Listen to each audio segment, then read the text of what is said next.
Contents of a lease agreement. Contents of a lease agreement. Contents of a lease agreement. Parties to the lease. Parties to the lease. So just writing parties to the lease, you earn the mark. Parties to the lease. Parties to the lease. That is the lessor and the lessee. The lessor is the landlord and the lessee. The lessee is the tenant. Parties to the lease.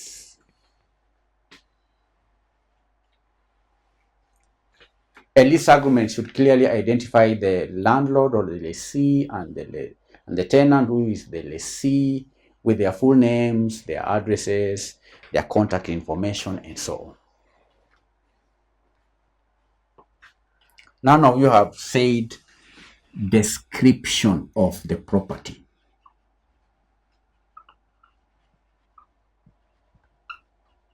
That is obvious. If you are to enter into an agreement, if a lessor and lessee are to enter into an agreement in relation to property, then there has to be this description of the property they are entering into contract into. Provide the contract here provides a detailed and accurate description of the leased property, including its location, including the size, including the specific features, including amenities of the property, and so on.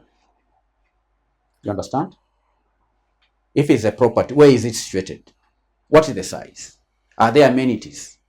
Full, detailed information about the property. What we are calling description of the property has to be included in a lease agreement.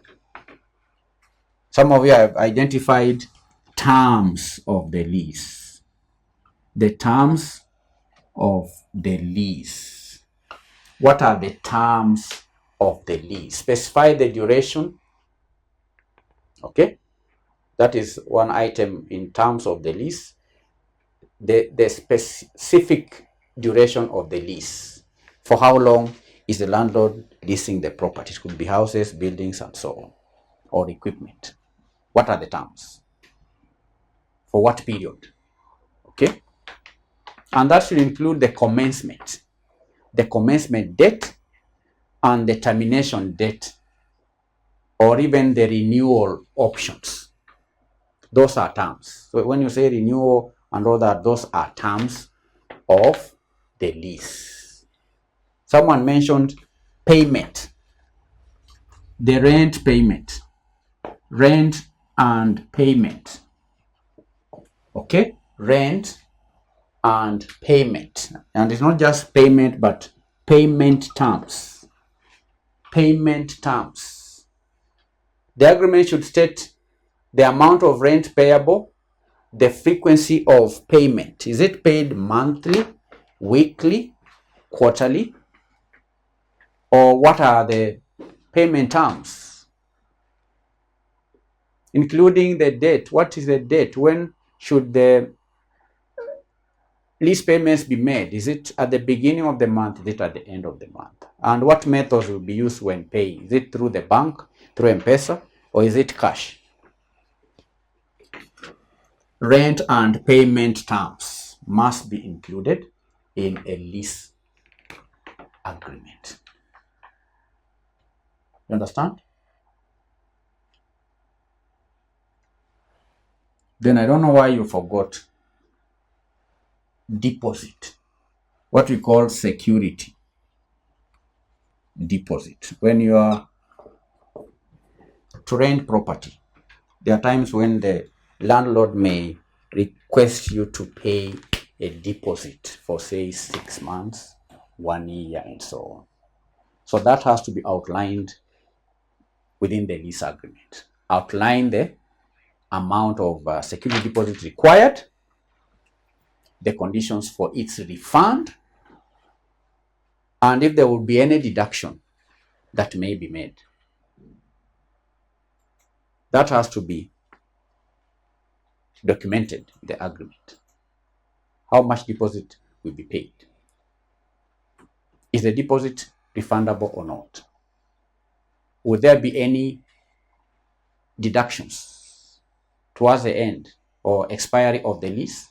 Has to be part of the agreement.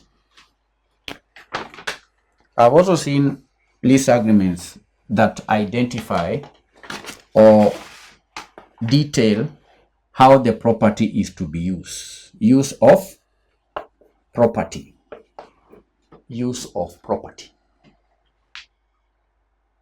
The lease agreement has to define the permitted use of the property, including any restrictions. And restrictions could be in relation to subletting. Are there restrictions on subletting? Because we are talking about property. Is the tenant allowed to sublet? Is the tenant allowed to make alterations to the property or other specific activities? That has to be part of the lease agreement. Use of property. You understand? There are some lease agreements that restrict subletting, others do not. There are those that restrict alterations to the property, others do not. That has to be part of the lease agreement so that there are no disagreements in future. Tony mentioned repairs and maintenance.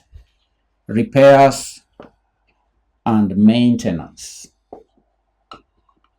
Repairs and maintenance. There has to be clarity on who will be doing the repairs.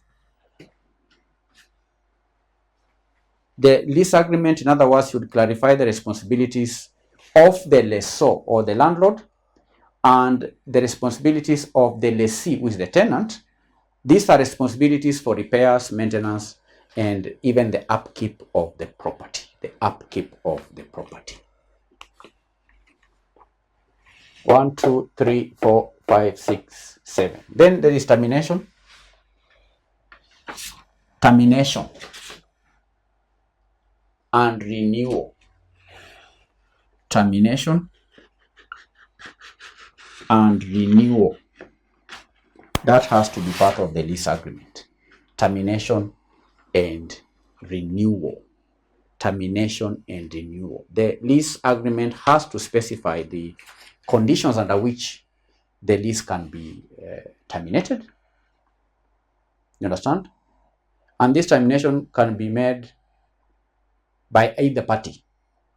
Because if the lease agreement is to, the lease period is say 10 years, are there any circumstances that can lead to termination of such a lease agreement before the expiry of the 10 years?